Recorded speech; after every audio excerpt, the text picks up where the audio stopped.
Okay, it is 7 o'clock. I would like to call the February 20th DeSoto City Council meeting to order. We'll start with roll call, please. Lane, Here. McMillan, Here. Tripp, Here. Daniels, Here. Michael. Here.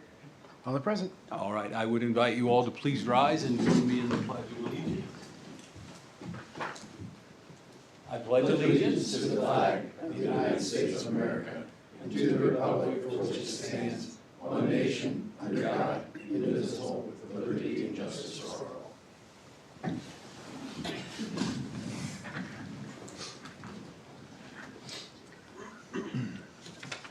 All right, our first item tonight is a proclamation declaring National Study Abroad Day. Whereas the City of DeSoto understands the importance of students having the chance to study in other countries, helping them learn new things, see the world in different ways, and grow personally and professionally. And whereas studying abroad gives students the opportunity to experience different cultures, learn new languages, and better prepare for the future by developing valuable skills for their careers. And whereas National Study Abroad Day is a time to celebrate the benefits of studying abroad and recognize the positive impact these experiences have on students and communities across the country. And whereas the City of DeSoto supports the educational growth of our residents and encourages programs that help students explore the world and become global citizens who contribute to both local and worldwide communities. And whereas we also recognize and welcome students who are spending their study abroad time in DeSoto as part of our community, bringing their unique perspectives and enriching our city's diversity. Now, therefore, I, Rick Walker, Mayor of the City of DeSoto, Kansas, do hereby proclaim February 24th, 2025 as National Study Abroad Day in the City of DeSoto, and encourage all citizens to recognize and support the value of studying abroad for our students. And now I would have a copy of the proclamation to present to the coordinator. And if the student and coordinator might want to come up, any students that are here abroad, if you would indulge me with a photo opportunity, I would appreciate it.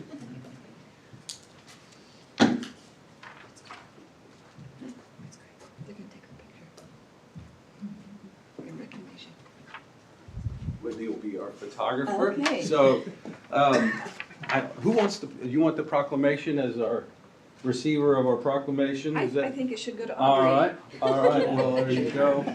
Well, She's here for us.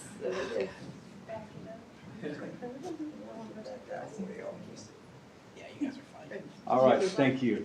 Thank you very much.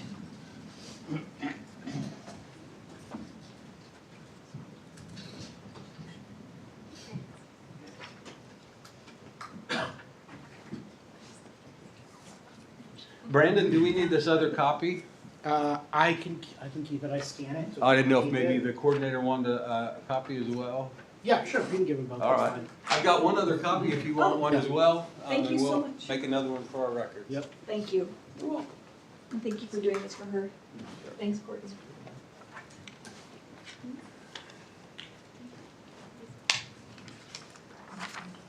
All right, our next item tonight is our consent agenda. Tonight on the consent agenda, we have approved minutes from the February 6th City Council meeting, approved pay ordinance number 991, approved resolution 2057 adopting the Regional Hazard Mitigation Plan, approved resolution 2058 regarding compensation of city officials, approve, item E, approve scope and fee for consulting services from Maze Communication, and item F, approve ordinance 2642, amending the effective date for rezoning of a 70-acre tract of land at 36000 West 103rd Street.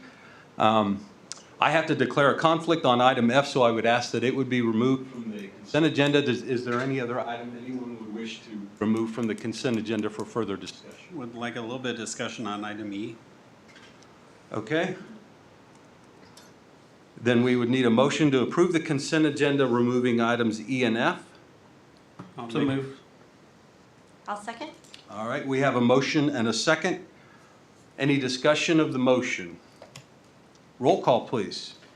Tripp, Yes. Daniels, Yes. Hanamichael, Yes. McMorran, Yes. Lane. Yes. Motion carries. All right, item E we'll consider now. Approve scope and fee for consulting services from Maze Communications. So I guess, Rob, the floor is yours then to, Yeah, pulling up the document. okay? So this will be the third contract with Maze Communication, the first being the Maze Shockey debacle. The second was the one last year for effectively the same services, same amount, supporting up to 50 hours a month, 50 hours, $10,000 per month, so $120,000 annually. So my question comes down a lot to this, and there's some other things. It's broken down into community engagement and outreach, media relations, crisis communications, and strategic communications. And I moved out of the other document, but this will be 2 years we've done this where we've allotted almost $250,000 towards this contract. And the question comes to be, at what point is some of this able to be handled by our own communication staff? And if not, at what point is it reasonable to consider at that price range bringing somebody in-house to handle this as opposed to continuing an ongoing contract where it's almost $120,000 a year for a quarter FTE type of position? Yeah, I think fair questions. I think when we set the budget for this year, this contract was articulated as, it was in that budget. That line item has $250,000, but this is essentially the same contract as last year. I think we had hoped to have a diminishment of the hour figure this year. But if you look, you remember our work plan, the amount of work that we have ongoing to do. I think we can see the product of the work product there. I think we want to do it at least for another year. I think there's great value in specifically having Nancy with her specific expertise, her contacts, her connections with the media in particular more recently. I think there's good reason we do get good value out of this. We could bring more of those services in-house, but I think it would lack sort of the expertise and the value added there. Whitney, do you have any other thoughts on the amount of work to be done? Yeah, and I mean, as we all know, I've had issue with this Shockey contract, and Maze was tied to part of that, but she did keep, I'm going there. While the Shockey contract was extremely over budget and over scope and out of scope, Nancy stayed within her section of it. So I'm not making this a statement on Nancy by any means, but just bringing up the questions related to, at what point does it make more Yeah. sense to address it in-house? You're absolutely right. Nancy has been very good in keeping with her contract, and at this point, it was we could have dropped down the hours. Just maybe we're getting closer to it. We could maybe drop down hours. However, we just don't know what to expect. We're getting calls daily, weekly for media requests. So it just the workload is quite a bit at this point that we couldn't take it in-house. But I absolutely agree. Next year or in the future, bringing somebody else on so we can take more of that stuff in-house and, weighing the cost with a full-time consultant. Now, this year with Panasonic opening, it was really important to us to keep that level of expertise with media because this is the time to do it right and do it well. And that is why we would like to keep the hours the same, but I could see dropping those next year or moving to an additional full-time person. But Nancy, do you have anything to add or? No, and the only thing I wanted to add was that that's just an up to, like, there might be months, after it opens where there's just like nothing. And so Yeah. that's why we changed the contract to be, no more than 50, but just up to that amount. Yeah, the middle ground was instead of doing a retainer up to 50 hours, it is a flex 50. So if we don't use all of those throughout the year, then we wouldn't spend the full amount. It's certainly fair to put a pin in this and have a detailed discussion during budget time, to look. Yeah, I'm not trying to say don't approve it now because we Yeah. don't have the staff there to handle it, things like that, but just wanted to address it as a conversation in the discussion of it. Yeah. And I just wanted to add, since Whitney and I had actually, had an email discussion of this prior to the council meeting, one of the things she shared with me is, KSHB is dedicating 3 reporters to DeSoto alone. I think we have a spotlight on our community in a way that we've never experienced before. And certainly, the amount of work that Whitney and her team are doing to communicate with focused on our community, within our community and the people here to then take on the what can be surprises from the media and or that level of attention. I can really appreciate needing the extra set of hands. The other thing we had talked about was, if not quarterly, I know it adds more hours to ask for an update, so it's a little tricky, but it is nice to, as a council, to kind of understand what that return on investment is and also to have a good pulse on the level of activity. So even if biannually coming before us, I think that would be really helpful. Yeah, following up on that, one of the things that was brought up last time the contract was the crisis communication plan, which is one thing Courtney had brought up that we there's been not an update on that, so. Yeah. So what would you like to? Well, I was just gonna say, there's 3 items here, whether it's crisis communication or whatever, whether media relations in itself consumes the entire scope for the year. I don't see a balance between them, but I think we are in this unique situation where the professional services we're getting for media relations, both the contacts with the media as well as the coaching that individual people get, whether it's the mayor or Mike or Joe or whoever it may be, really makes us look good. And it's a level of professional service that we need right now that I would need if I were the one that's going to get in front of a camera. Whether it's media relations or professional engineering or community planning, there's a time for really high caliber professional services that we're not otherwise going to have on staff. Yeah, as the peak dies down and Panasonic's up to production and it's life back to normal in DeSoto, we probably won't need this. But man, I appreciate it right now. Yeah. I can say from my perspective, I do appreciate that. Because it is almost weekly that Nancy and I are getting together to talk about an upcoming interview and, what how to approach it and just coordinating that, having the contacts to coordinate the interview and keep making it smooth is very much appreciated. So. For the crisis plan that you mentioned, that is not on Nancy.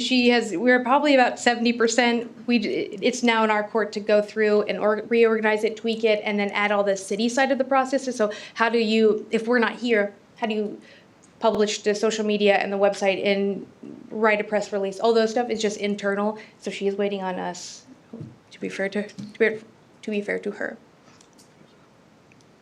Any other thoughts or comments? I'll make a motion to approve the communications engagement and public relations consulting agreement with Maze Communication in an amount not to exceed $120,000 for calendar year 2025. Second.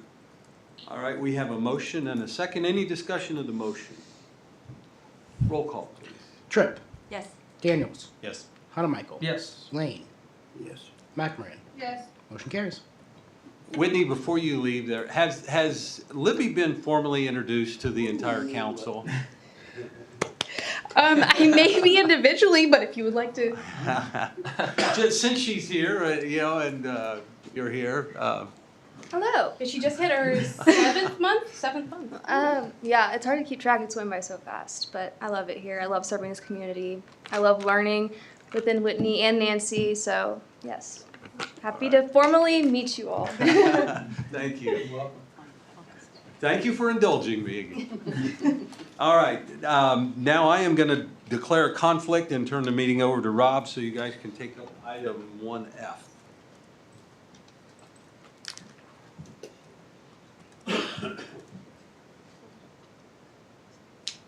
Bring up the document. So item 1F being, Mike, just an update to Yeah, description? no, when we passed the ordinance that essentially rezoned Clearview City into the planned development district for the reconstruction, redevelopment project, the effective date was delayed.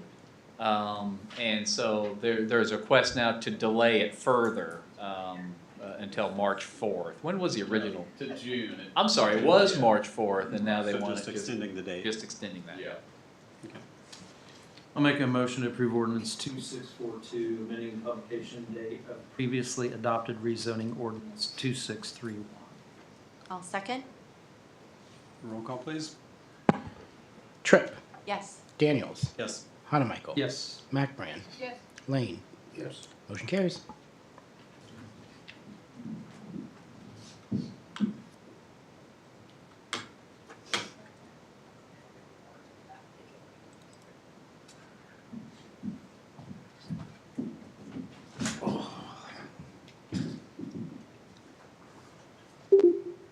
All right.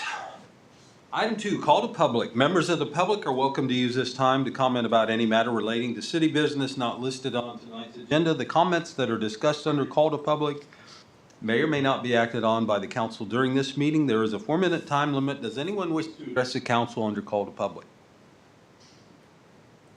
All right, I'm not seeing any takers, so we'll go on. We don't have any old business, so we'll go to item 4A. Consider resolution 2059, amending the pilot agreement for Rio Vista LLC. Patrick, is that you? Yes, council. You recall some time ago, you authorized economic incentives for the Rio apartment project that Dustin Baker's company is heading up. This is the project that will overlook the river.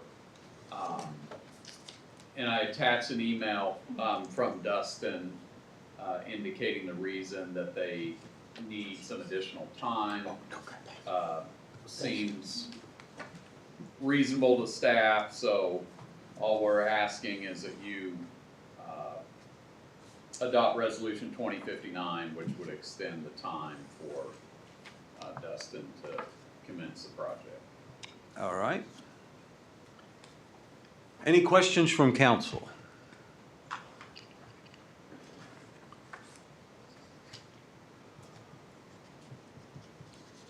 If we don't have any questions, I'm ready for a motion. Make a motion to approve resolution number 2059, amending resolution number 2021, and approving and authorizing the mayor to execute a First Amendment of payment in lieu of tax and performance agreement between the city of DeSoto, Kansas, and Rio Vista LLC. I'll second that. All right, we have a motion and a second. Any discussion? Roll call, please. McMorran. Yes. Lane.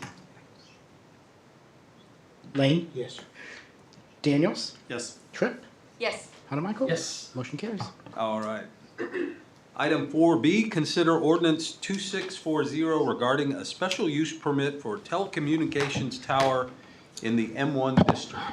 Thank you, Mayor and Council. What you have before you is a telecommunications tower It is at the Atlantic Substation, and Evergy is the applicant for this project. The tower is 120 feet tall, and by our code, they have to have a special use permit for these items. Representatives from Evergy are here tonight. So if you have any specifics on frequencies and all sorts of things around the tower itself, they're able to answer those. However, we did go through the traditional process, notifying 1,000-foot buffer around the property. Of course, there's only one property owner, and that is Sunflower, and they are supportive of this application. Interestingly, it is on the site where the Atlantic Substation is, and I have shown where the new tower location will be located approximately. The Planning Commission did recommend approval of this item, and we did go through the criteria that we typically evaluate for special use permits. The only thing that really was in question was the fencing material itself. We do have a section in the code that says for telecommunications tower, it can't be chain link fence. Now, looking back on that, when those towers were going up 15, 20, 25 years ago, and a lot of them were going up in residential areas, a lot of communities had that requirement of having opaque fencing, wood fencing, masonry fencing. However, in this situation, there's not a resident or anybody nearby at all, more so than 1,000 feet. The other thing is the material that the fencing is it is like chain link, but it's a very tight weave, and there are pictures shown in the staff report. So we did have some discussion at Planning Commission. It does provide some visual screening, and also this area will be seeded with native prairie grasses, which do grow up in the 2, 3, 4 foot tall height, and felt like after discussing all these items with the Planning Commission, they do have the ability to recommend approval, even though it is, I guess, technically a chain link fence, but it's not the chain link fence that you would typically see in somebody's backyard that really is just. Looks more like a chain mail fence. Yes, yeah, precisely. That's a good way of putting it, Mayor. So Planning Commission did recommend approval of this item, and as I mentioned, representatives from Evergy are here. Certainly stand for any questions you may have, but the criteria that we went through for the special use permit were generally positive in nature, and once again, the way that ordinance was adopted 25 years ago really wasn't designed for a very remote area with nobody around. So Planning Commission does recommend approval of the special use permit for the communications tower to the City Council. Brett, I would just make a clarification because this comes up. We did find a provision in the code that allows the Planning Commission Correct. to modify. So it's not like the Planning Commission just ignored our reg. They Good point. made consideration under that provision, so.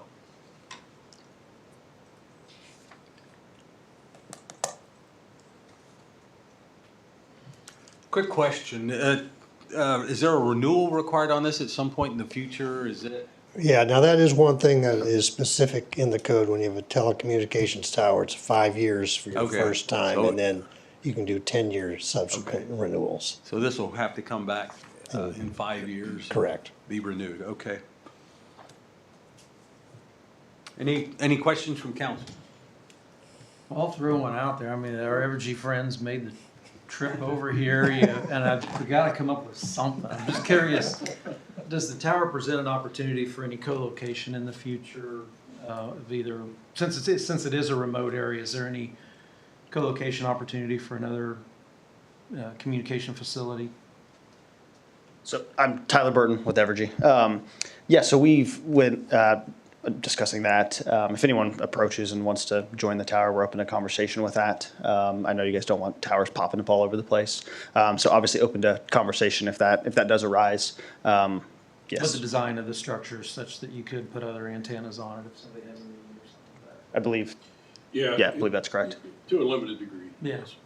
It's Okay. a fairly small tower. So that we don't get another one's come, just because it's limited use, and Sure. it'll pop up next. Yeah. Awesome, good.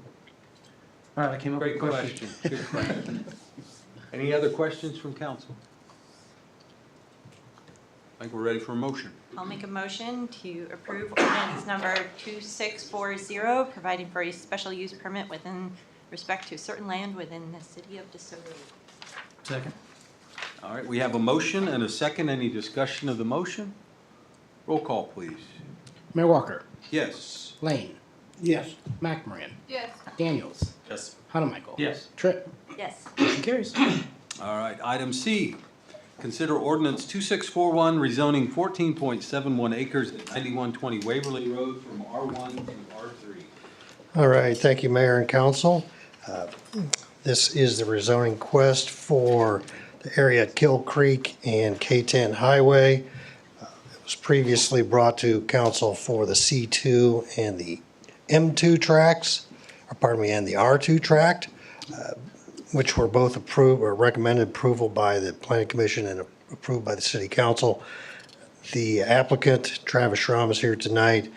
This is for the final tract or the area that they proposed to R3. So you can see roughly on the existing zoning map, the existing C2 is now in place, the existing R2 is in place, and the area that's south of those areas and to the east of C2 is now, it's still R1, but it's being proposed for R3. I think that's one of the things that the Planning Commission liked to see. They felt like it was a good compromise through the process for the R3 being backed away from all the single-family homes on the large lots around the property itself, and is contained within the right-of-way of the road. And there is a little bit of residential potentially on that cul-de-sac that'll back up to the multifamily, but we do have provisions within our code for landscape buffers and things like that. So we talked about a lot of those things with the Planning Commission.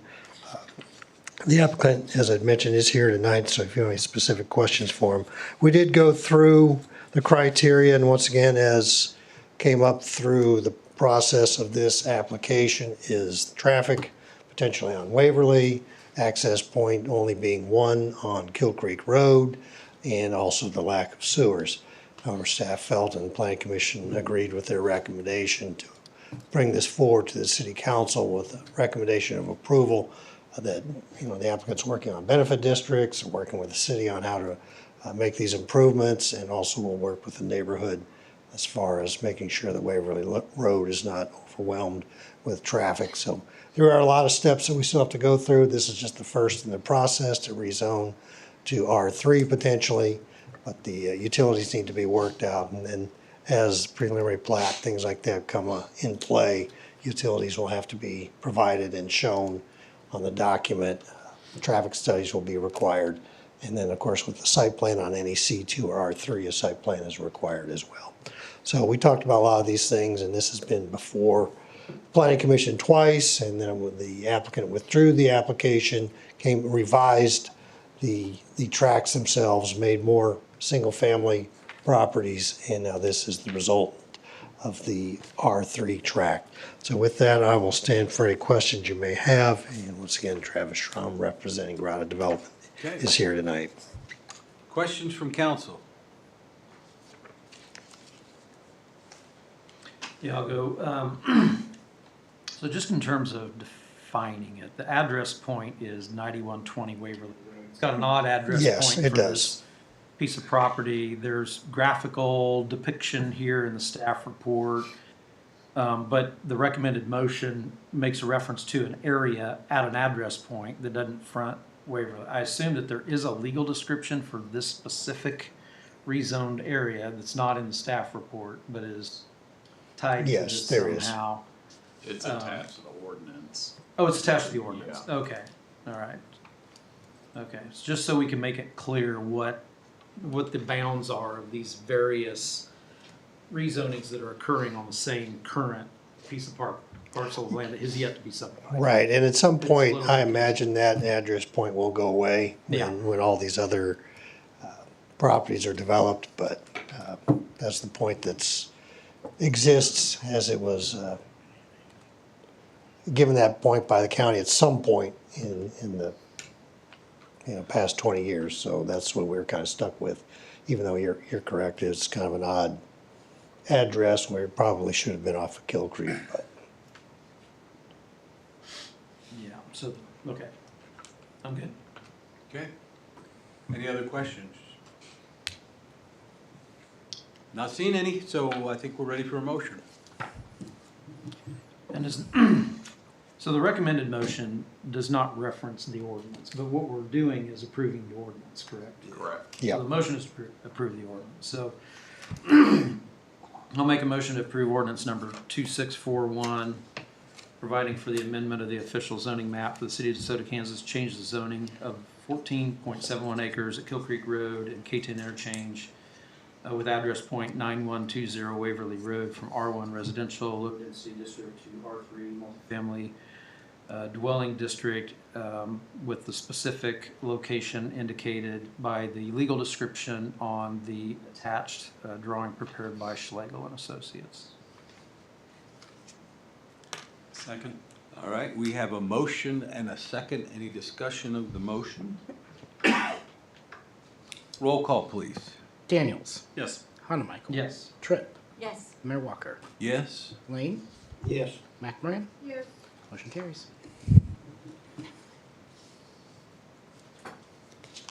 All right. Item D, consider street construction and escrow agreement with KDOT relating to Sunflower Rail abandonment and funds for road improvements at the Astra Enterprise Park. You want to take that, Mike? Sure, Council, I can provide a layperson's summary Go for of it. these actions tonight.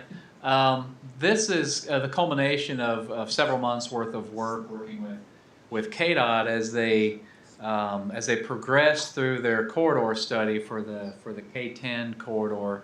You'll remember they've been working on this corridor study that looks at future traffic demands and interchange improvements, specifically at Lexington Avenue here, but they go all the way to 435 with it, and they're now have completed, more or less completed that study, and it's available for review. But during the iteration of that, they've identified that Lexington Avenue is one that's going to quickly exceed the current capacity of the current loop ramp interchange configuration, and they placed it as a kind of a place marker as a high priority for a need for capacity expansions soon. Some of the reason the loop ramps exist, and it's not just a regular diamond interchange, is the existence of the rail. And if you assume that that rail has to remain and we need to increase the capacity of that interchange in some way, the resulting recommendations were pretty disastrous to the gateway to our community. It would have the interchange being moved a quarter mile away, it would have local roads being rerouted, it would have currently, highway adjacent commercial properties would no longer be highway adjacent. A number of condemnations would have been involved. Just a mess. But if you're able to abandon the rail and reconstruct just a regular diamond interchange, that all goes away very quickly, and the intersection becomes much more viable. So over the course of the last 6 months, KDOT has been negotiating with SRL to purchase the portion of the railroad under the interchange, and so that has resulted in this arrangement where it's on the agenda tonight, where KDOT essentially has pledged the construction of Astra Parkway for another half a mile, which they figure to be around $7 million, and then an additional $18 million that would go toward future road construction within the Astra Enterprise Park. The way this is structured is those funds would be deposited with the city into an escrow fund, and then SRL, through a separate agreement, would be able to draw on those funds as they go to need to build those improvements. Essentially, it's a $25 million payment from KDOT to SRL for the abandonment of the railroad. It does many things for us in addition to simplifying the future interchange. The prospect of having an industrial rail spur serving thousands of acres of manufacturing isn't exactly the best future picture for the peace and tranquility of the old neighborhood in town. There's safety concerns. A lot of those aspects will go away. You're foregoing now what otherwise could have been considered a rail-served industrial enterprise park. You're foregoing the rail-served part of that. For now, there may be future options to provide rail in other areas, but not here. We know from our perspective that we can land fantastic world-class advanced manufacturing project without rail service, as evidenced by Panasonic, what's there now.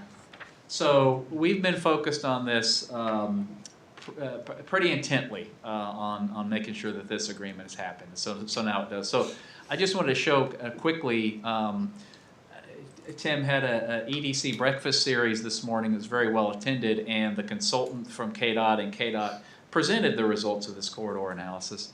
And 2 slides relevant to this conversation that I kind of just tried to explain verbally. Here's this interchange, and this would be the preferred interchange. So what you see here is what's called a single point, Mayor, correct? Urban interchange. Single point urban it's a SPUI, okay? If you're in the biz, you know this as a SPUI. Basically what you see here is the existing configuration, the loop ramps as they exist today, and in the darker shades would be the ultimate preferred interchange, which basically is you have normal westbound off-ramps, eastbound on-ramps, normal on-ramps, but the interchange is focused on a single traffic signal that would essentially be in the middle, and in this case would be under the highway. And all the traffic is converging around that. This exists today at I-35 and 87th Street, I think is the most prominent example in the region. That this is kind of how it looked. I don't know if this is that might be, is that 87? Yeah, this is the one we just referenced. That's the, this one would be under, the signal would be under the highway. Regardless, that's the ultimate. KDOT's traffic demand model projections don't have a need for this type of capacity until probably about 20 years, you know, the crystal ball that they have.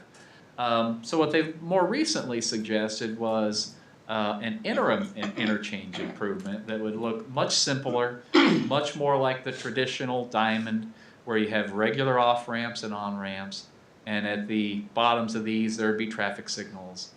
Very familiar sort of arrangement. KDOT suggested that this could be an interim improvement to the ultimate, and we're initiating discussions with them about how we might be able to compel them to move this up on their improvement list to happen sooner rather than later, but those are discussions for another time. The important part is now that we get this hatched area essentially is the railroad right-of-way that KDOT is essentially purchasing from SRL. This escrow, these 2 agreements, essentially take that funds, put it in an escrow fund within our within the city, and then have that available for road construction. The other interesting part about this is that once the interchange is done, these pink shaded areas are additional right-of-way that could be returned to adjacent developers or other entities to be developed. So that's, of course, that won't happen until the interchange, at least the interim improvements are done. So that's the whole reason for these 2 rather technical documents, I think, these technical agreements. I'm sure Patrick can answer questions about the technical agreements there, but there are 2 agreements, one's with KDOT and one's with SRL. The last part of this is that the National Surface Transportation Board may have some jurisdictional agency over this rail line. Typically, when you want to abandon a mainline rail or a rail line within the United States, it requires some determination by the Surface Transportation Board that it's okay to abandon and that no other interstate commerce rail carrier has a claim or would want to use it. Nobody that's looked at this thinks that this even applies in this case, but out of abundance of caution, KDOT has requested that SRL make a request to the Surface Transportation Board for declaratory judgment that this rail can be abandoned and it wouldn't, it's not under their jurisdiction. So that process is ongoing. The request has been made. And it might be a number of months before we get an answer back on that. But all indications are that it's a perfunctory matter, that it should be a positive. But until then, KDOT is unwilling to sign this agreement. We probably would withhold a signature until we find that to be the case. But we did want to get it, the format and the essential, the deal in front of you tonight for considerations. I think this is a big step. This is an accomplishment. I don't want to say a bullet dodged, but the alternative interchange improvements no one would have liked those. And it does. It also provides funding for the enterprise park that otherwise would have had to have been paid by TIF revenues potentially, and just makes that an even more attractive development for the type of economic opportunities that we're chasing. So I'll stop there. All right. And answer any questions you might have.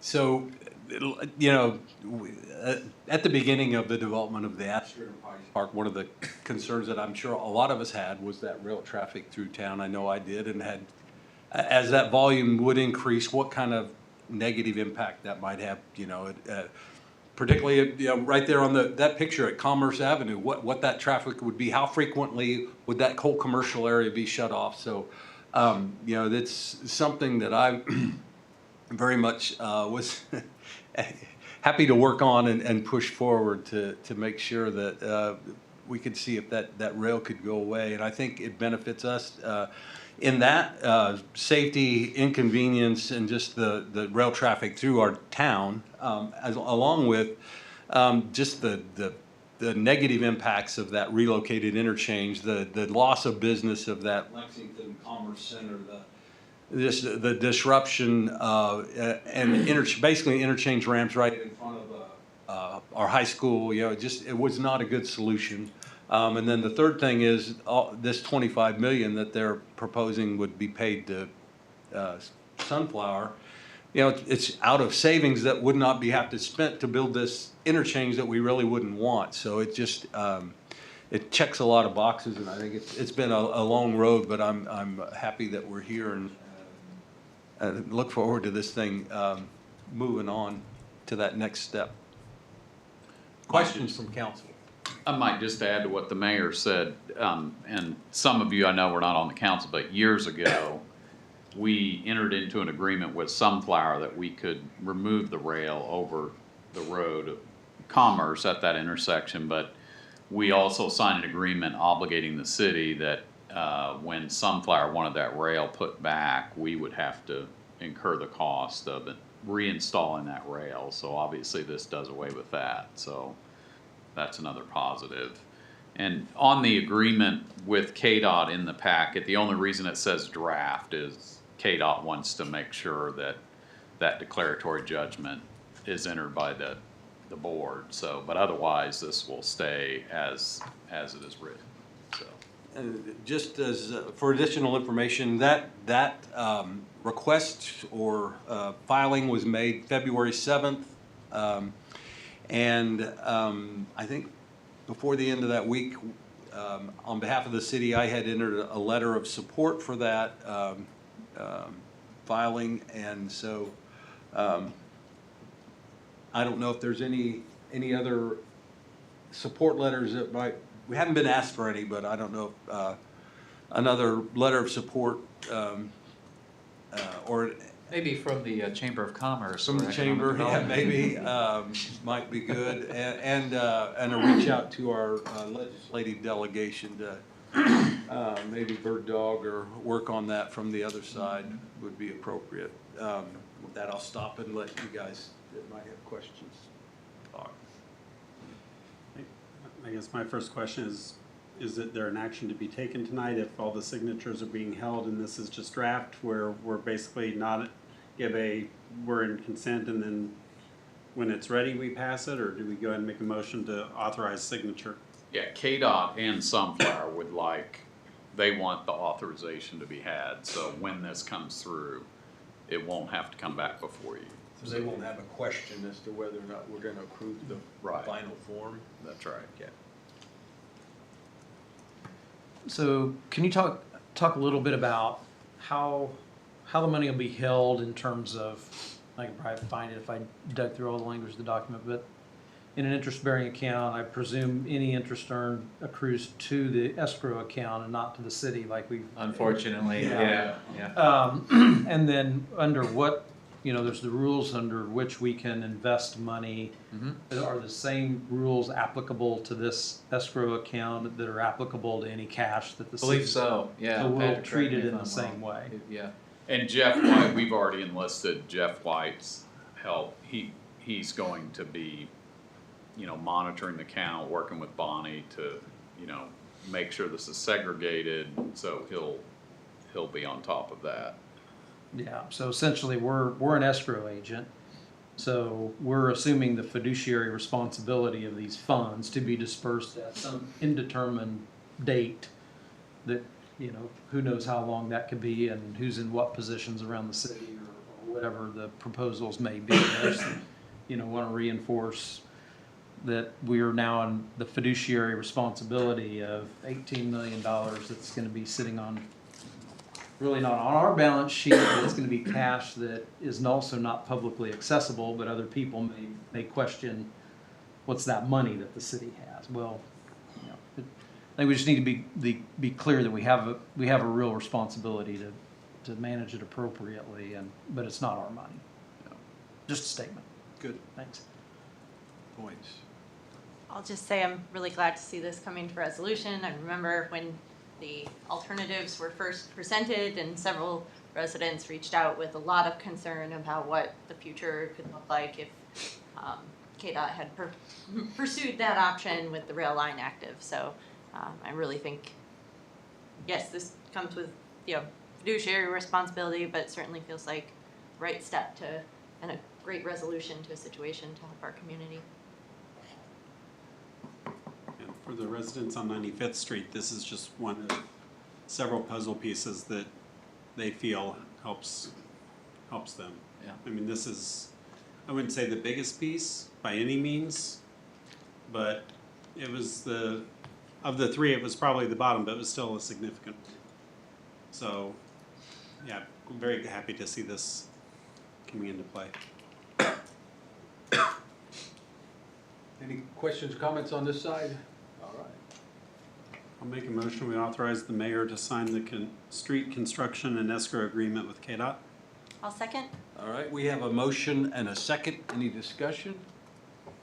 Roll call, please. Daniels. Yes. Tripp. Yes. Honemaker. Yes. Lane. Yes. McMorran. Yes. Motion carries. All right. I'll make a motion, we authorize the mayor to sign the road development agreement with SRL. I'll second. All right, we have a motion and a second. Any discussion? Roll call, please. Lane. Yes. McMorran. Yes. Honemaker. Yes. Daniels. Yes. Tripp. Yes. Motion carries. All right. That concludes the new items. So item 5, executive session. I'll make a motion that we recess into executive session at 7:47 for 5 minutes to discuss acquisition of easements for electric power for well field pursuant to land acquisition exemption provided by KSA 75-4319B6 with open meeting resuming in the council chambers at 7:52. Okay. We have a Second. second. All right, we have a motion second. All in favor, say aye. Aye. All opposed. All right, we are in executive session.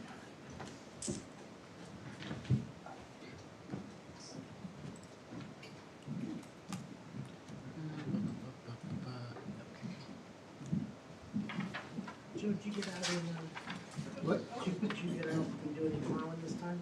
I did not. No. Danny, you keep those little dogs of yours warm? We had a couple floods there, one that he did work. Oh, no, I heard about that today. Jimmy's like, when are we getting that Peterbilt? I was like, you tell me. I did my part. Yeah. I got it through council, got the contract signed. I don't know what to tell you. I tap dance up there and sign it for you, so now you gotta go get it. Yeah, now we need to get I need to get one of the tandems with a wing plow on it now. Yeah, for Lexington, right? Lexington and 103rd Street, yeah. Jim, what's your scarf say? Supporting Kids Foundation Oh, on one side and Shamrock Trading on the other side. pretty cool. It was a, Cheese collar. oh yeah, you'd like it with the, yeah, so, it was a poker tournament out at Sporting. Yeah. Friend of mine helped start the thing, with, families that have kids with pediatric cancer. And if they, start running behind on their bills or whatever, That's awesome. mortgages, car payments, things like that, they raise money.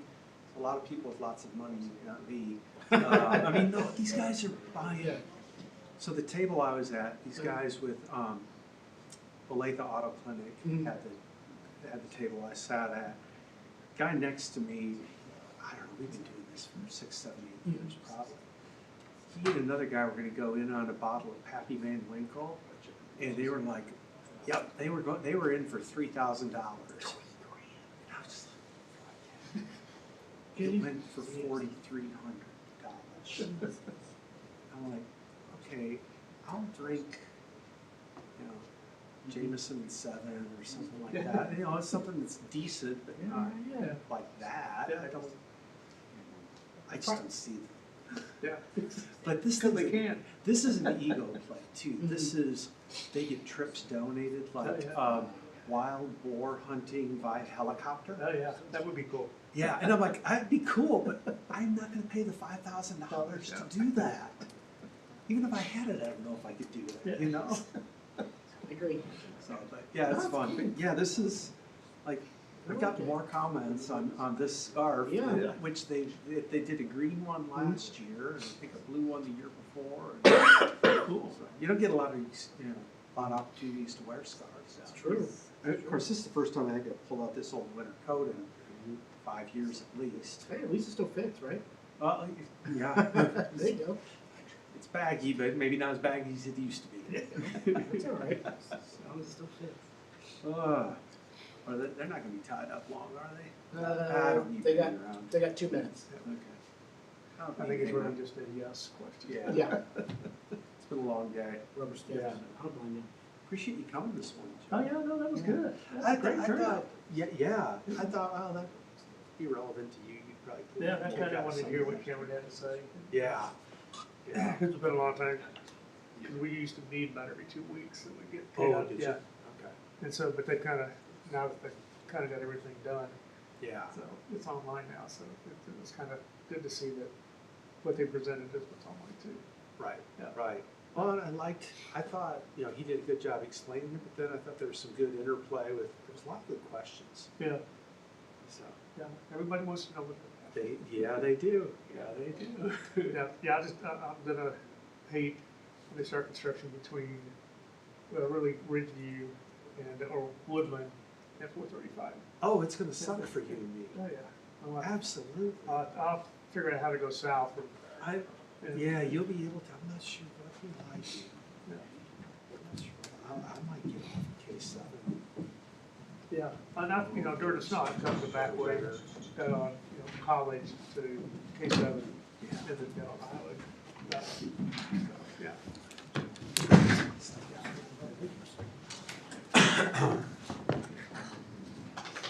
All right, it is 7:52. We are back in regular session. Someone want to make a motion regarding the acquisition of easement?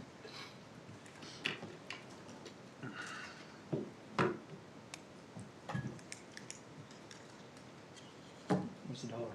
17.8. I'll make a motion to authorize $17,800 in expenditures to acquire certain utility easements to support overhead electrical. I'll second that. All right, we have a motion and a second. Any discussion? Roll call, please. Trent, Yes. Daniels, Yes. Conaway, Yes. McElroy, Yes. Lane. Yes. Motion carries. Okay. Advisory reports. Mike? Yes, one thing, council, I apologize for a scheduling snafu. Our consultant working on the Southwest Growth Area Plan had always communicated in their schedule that there would be a joint work session between the City Council and the Planning Commission meeting this evening. We had a work session last Thursday with a subcommittee of those groups. Very happy with the work that's been produced. I think everybody will see kind of the value there. But unfortunately, the calendar invite didn't go out to the entire council nor the entire planning commission. So we had to scrap it for tonight, but we'd like to reschedule that for March 6th. And so you should have gotten a calendar invite already. Hopefully that works for the majority of you. Hopefully that works for the planning commission as well. It will provide an opportunity for the consultant maybe to get a draft version of the marketing plan in time for that work session.